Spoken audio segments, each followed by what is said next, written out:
वक्रतुंडम महाकाया सूर्यकोटि संप्रभ निर्विघ्नं कुरु मे देव सर्वकार्येषु सर्वदा। मंगलम भगवान विष्णु मंगलम गरुड़ध्वज मंगलम पुंडरीकाक्ष मंगलाय तनो हरि। देखिए 3 तारीख को गुरु पूर्णिमा है, 4 से सावन शुरू हो रहा है।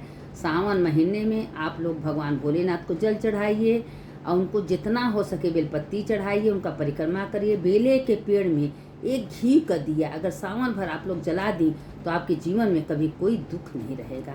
सारे दुख मुसीबत भगवान भोलेनाथ ने, क्योंकि बेले के पेड़ में 33 कोटि कोटि देवी देवता का वास होता है। कुछ नहीं, शाम के पहर में जब प्रदोष काल हो तो एक घी का दिया ले लीजिए और बेले के पेड़ में, बेल के पेड़ के नीचे जला दीजिए और देखिए कि आपके घर की सारे मुसीबत कैसे दूर हो जाती हैं और आपको घर में सुख शांति समृद्धि आएगा। पता भी नहीं चलेगा कैसे आपके घर में कितनी समृद्धि आ गई, कितनी धन लक्ष्मी आ गई, आपको पता नहीं चलेगा। इसीलिए कहते हैं कि मेरे विश्वास करिए, बेले के पेड़ में एक दिया जरूर जलाइए शाम के पर पूरी सावन भर। इस बार पुरुषोत्तम महीना, पुरुषोत्तम 3 साल बाद आता है और जो भी पुरुषोत्तम महीना में सावन भर डबल सावन में रोज शाम को दिया जलाएगा, सारे मुसीबत भगवान कहते हैं को हम ले लेते हैं। उसके घर में कोई मुसीबत नहीं रहता, उसके घर में सुख शांति समृद्धि रहती है। एक बार करके तो देखिए भगवान कैसे। अब देखिए पुरुषोत्तम महीना शुरू होगा, हम पुरुषोत्तम महीना का एक अध्याय रोज आपको हम कथा भेजेंगे। आप लोग उसको ध्यान से सुनिए, उसको लाइक करिएगा, सब्सक्राइब दूसरों को भेजिएगा, पुण्य की भागी बनिएगा। क्योंकि पुरुषोत्तम मास का कथा कोई नहीं आपको सुनाएगा, क्योंकि पुरुषोत्तम मास का जल्दी किसी के पास किताब नहीं रहता, किसी के पास नहीं रहता। हम तो भगवान के दया से हमारे पास किताब है, हम आप लोग को सुनाएंगे, आप लोग सुनिए, दूसरों को भेजिए। अब कथा सुन लीजिए। शंकर शंकर हर हर शंकर शंकर शंकर जय जय मंगल भवन या मंगल हारी उमा जपत हितुर। देखिए भोलेनाथ के शिव से जुड़ी कथा हम आपको सुना रहे हैं कि देखिए इसमें लोग केदार जी, बद्रीनाथ, यमुनोत्री, गंगोत्री सब जा रहे हैं, कैसे दर्शन करने जा रहे हैं। अब भगवान ने अपने भक्तों को कैसे साथ देते हैं। शिव पुराण में लिखा गया है कि देखिए भगवान कहते हैं कि जो भी इस यात्रा करेगा, जो मेरे धाम पर आएगा, जो मेरा 12 ज्योतिर्लिंग का दर्शन कर लेगा, वो तो जीते जी मुक्त है। उसका कभी जन्म तो होना ही नहीं है, उसी लोक में सीधे जाना है। क्योंकि 12 ज्योतिर्लिंग का दर्शन वही कर पाते हैं जिसको शिव जी अपना कृपा करते हैं। अने तो 1000 कोशिश करिए, 1000 आप लोग के पास पैसा हो, लेकिन भगवान नहीं चाहेंगे तो आप 12 ज्योतिर्लिंग का दर्शन नहीं कर सकती। वही करेगा जिसको भगवान का कृपा होगा।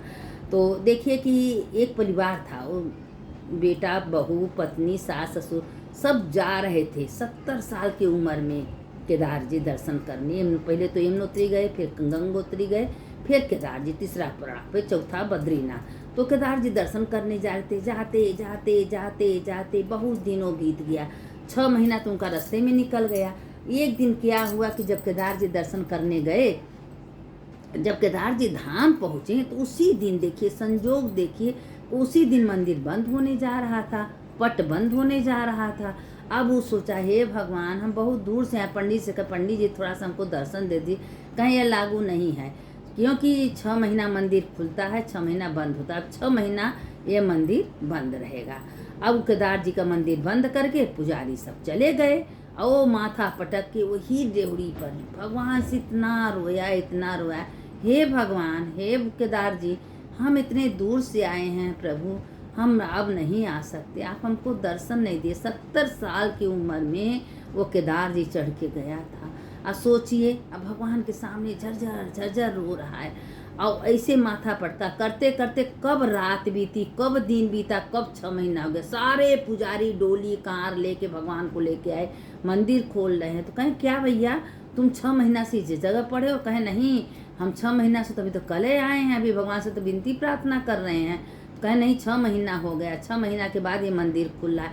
क्या भगवान की लीला है, कैसे भगवान रात दिन में 6 महीना बिता दिए और उसको दर्शन दिए। वो इतना खुश हुआ, भगवान का करोड़ों करोड़ों अरबों बार धन्यवाद करने लगा कि हे केदारनाथ, हे भगवान, हे विश्वनाथ, आपका करोड़ों करोड़ों बार धन्यवाद। अपने भक्तों को आप कितना ध्यान देते हैं। बार बार कहते हैं कि भोलेनाथ ना आगे देखते हैं ना पीछे देखते हैं, बस थोड़ा सा भोलेनाथ का प्रार्थना करिए, मंदिर जाइए, एक लोटा जल चढ़े, उनका ध्यान दीजिए। देखिए कैसे भोलेनाथ आपका साथ देते हैं। अब वो भोलेनाथ देखिए अपने भक्त का तन पुकार सुने, उतना रोया, भगवान से बर्दाश्त नहीं हुआ। झट दे 6 महीना हो गया, 6 महीना में अब भगवान कैसे उसको दर्शन दिए। अब वो भगवान का कर करके झरके मान गए, प्रभु मान गए कि आप मेरा दुख बर्दाश्त नहीं कर पाए हैं। अब मंदिर खुला, अंदर गया, जल चढ़ाया, केदार जाकर दर्शन किया। अब उसी में देखिए अपने भक्तों का तो लीला, बहुत लीला है। देखिए लोग भगवान भाव के भूखे हैं, भगवान भाव के, मेरा भाव कहाँ है, मेरा मन कहाँ है, भगवान आत्मा में देखते रहते हैं। शरीर कहीं रखिए, अब शरीर मंदिर में बैठ गई, पूजा कर रही हैं, आपका मन कहीं गया, भगवान वही मन देखते हैं, मेरा भाव देखते हैं। देखिए कर्मा भाई का कथा तो आप लोग सुनी होंगी कि छोटी सी बच्ची थी, उसके पिता कहीं जा रहे थे। अब बस उसके पिताजी ने इतने कह दें कि बेटा हम तो जा रहे हैं, तुम खिचड़ी बना के अब भगवान कृष्ण को भोग लगा देना। अच्छा पिताजी, अच्छा। तो थोड़ी भाषा में 5 साल की बच्ची कितनी बड़ी होती हैं। अब वो खिचड़ी बनाई, भगवान को भोग लगाई, बार बार भोग लगा के जा रही है, आ रही है, जा रही है, आ रही है कि भगवान खाए नहीं हो तो भोग लगा के भगवान को प्रसाद के रूप में पाते थे। उनको क्या पता कि भगवान पूरा खा लेते हैं।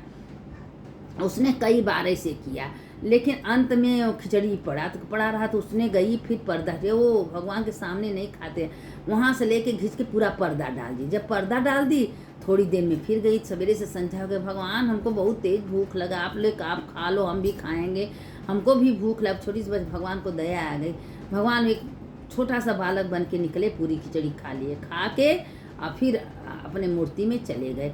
ऐसे करते करते करते एक दिन कर्मा बाई धीरे धीरे जब उसके पिता आए तो कहें बेटा भोग लगा, कहें भगवान को लगाते हैं, भगवान खा लेते हैं। उनको विश्वास नहीं हुआ, जब देखे भोग लगाते समय भगवान खाए, भगवान का पैर पकड़ ले, कहा भगवान हमको कौन ऐसा कहें, वो बालक थी, बच्ची थी, उसको बुद्धि नादान थी, हमको आना पड़ा खिचड़ी। अब उसी समय भगवान को इतनी आदत बन गया कर्मा भाई के हाथे का खिचड़ी खाने। भगवान कर्मा भाई सवेरे सो के उठती, बस खिचड़ी बनाती थी, भगवान दौड़े दौड़े आके खिचड़ी कर।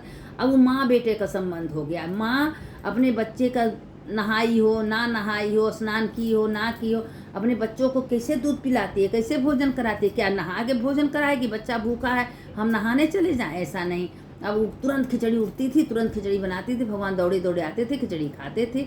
एक दिन कोई महात्मा आया तो कहे कि कर्मा भाई तुम सवेरे उठ के स्नान दान कुछ नहीं करती हो, झाड़ू बटूर नहीं करती, सीधे खिचड़ी बनाती हो, भगवान को क्यों अशुद्ध कर रही हो, ऐसे कोई भगवान भोग लगाते हैं। अब वो अपने मन में विचार, कर्मा भाई सीधी साधी एक औरत थी, उनको क्या पता था कि नहा धो के भगवान को भोग लगा। अब वो दिन भगवान 2 बार आए, 3 बार, माँ भूख लगा है, हाँ अभी नहा रहे हैं। नहा के जब खिचड़ी बनाई तो उस दिन भगवान को देर हो गया, भगवान आए घर में खिचड़ी खा के जूठे मुँह अपने मंदिर में चले गए। अब पुजारी जब मंदिर खोल रहे हैं तो देखें भगवान के मुंह में मार खिचड़ी लगा है। तो भगवान के मुंह में जब खिचड़ी लगा था तो उसमें क्या हुआ कि प्रभु आपके मुख में इतना खिचड़ी कहें, क्या करें। एक पुजारी पाखंडी आया था, मेरी माँ को समझा दिया कि तुम नहा के भगवान को खिलाओ, तुम भगवान को अशुद्ध करते। अरे कोई माँ अपने बेटे को कभी अशुद्ध करती हैं, माँ का प्यार अलग होता है, वो भाव उस दिन नहीं था। तो पुजारी से भगवान से बातें होती रहती थी। अब वो पुजारी से जब बात होती थी तो पुजारी से भगवान कहते कि जाओ पुजारी वो महात्मा को पहले समझाओ। दौड़े दौड़े पुजारी गए, कहें तुम माता को कर्मा बाई को क्या समझाए हो, कहें हम तो कुछ नहीं कहे, कहे नहाए के भगवान को, कहे तुम ऐसा क्यों कहे। कोई माँ अपने बेटे को जब भूख लगाए खिलाती हैं, उनकी पोटी साफ करती का इंतजार करती हैं कि हम नहा के करेंगे, जाओ तुमको समझाओ। दौड़े दौड़े पुजारी गए वो महात्मा के पास, कहें जाओ तुम माँ को समझाओ, जो तुम जैसे खिचड़ी बनाती थी तुम वैसे खिचड़ी बनाओ। तो दौड़े गए पुजारी, कहें माता मान गए, तुम्हारा श्रद्धा तुम्हारा विश्वास, तुम उसी तरह खिचड़ी बना के अब भगवान को खिलाओ। भगवान भूखे आज रह गए। अब बड़ी खुश हो गई, फिर सवेरे उठ के उसे खिचड़ी, तो वही भावना आ गया। भगवान आगे खिचड़ी, भगवान खुद बोले माँ को कोई ज़रूरत नहीं है स्नान करके भोजन कराने के, माँ एक माँ होती हैं, माँ का वात्सल्य, माँ का प्यार, माँ का दुलार अलग होता है। माँ का प्यार ना कभी कोई किया है न किएगा। जब माँ बेटे का संबंध हो गया तो माँ कोई ज़रूरत नहीं है तुम हमको नहा के तभी हमको खिचड़ी बनाओगे तो हम खाएंगे, माँ ऐसा हो ही नहीं सकता। माँ तुम जिस रूप में जैसे तुम हमको खिचड़ी बनाओगे हम खाएंगे, हमको कोई ज़रूरत नहीं है कि तुम हमको नहा के खिचड़ी बनाओ। तुम्हारे भावना को हम भूखे हैं माँ, तुम्हारे स्नान के भूखे हम नहीं हैं। तुम अपने भावना से अपने प्रेम से जो हमको जीत ली हो, एक माँ बेटे का संबंध बना ली हो, तो माँ उसी तरह हमको तुम खिचड़ी बनाओ, हम उसी तरह खिचड़ी खाएंगे।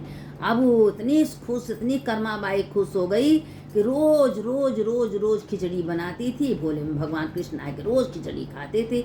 एक दिन ऐसा हुआ कि कर्मा बाई बूढ़ी हो गई, उम्र हो गया। देखिए चाहे वो माँ बेटे का संबंध कुछ एक दिन दुनिया में सबको जाना, इसीलिए कहते हैं कि अपना कर्म धर्म स्नान अच्छे कर्म लेके जाओ, सबको जाना। एक सुई नहीं कोई लेके आया न सुई लेके जाएगा। आते समय शरीर आता है, जाते समय शरीर भी नहीं जाता है। बस भजन कीर्तन जब तब पूजा पाठ आपका जाएगा, कुछ भी जाने वाला नहीं है, सब इसी जगह रह जाएगा।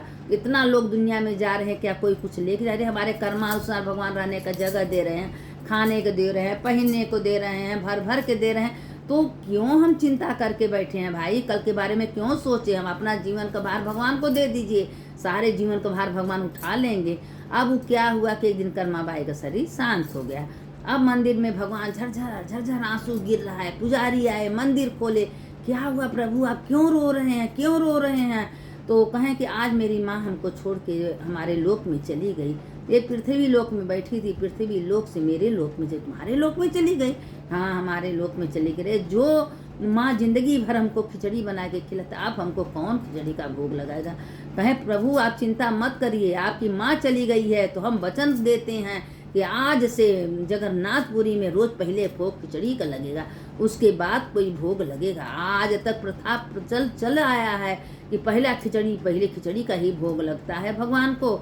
वो पुजारी खिचड़ी पहले बनाते हैं, भगवान को भोग लगाते हैं, उसके बाद कोई भोग लगता है। अब आज तक पहले जगन्नाथ जी में खिचड़िए का भोग लगता है। तो देखिए कर्माबाई एक निशानी छोड़ के गई। आज लोग कर्माबाई के नाम से जिंदा हैं, मीराबाई के नाम से जिंदा हैं।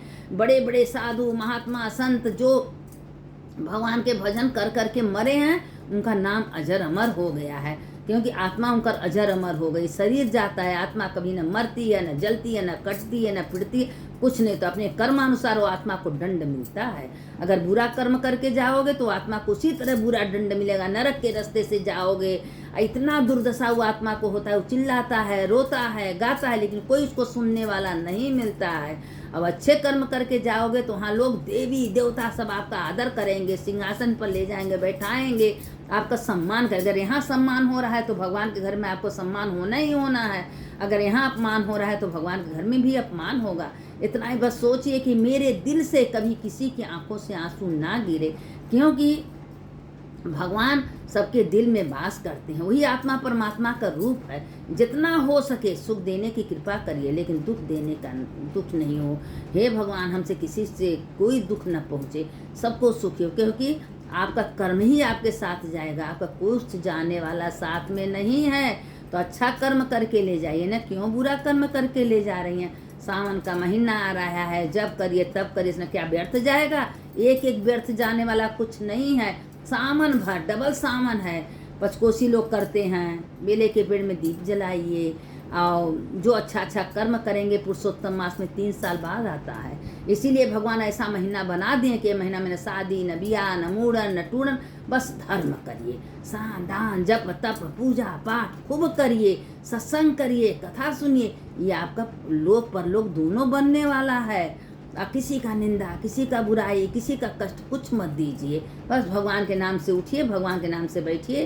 हे भगवान आप करने वाले हो, कराने वाले हो, वही आपका सारथ है। अब कुछ सारथ होने वाला नहीं है।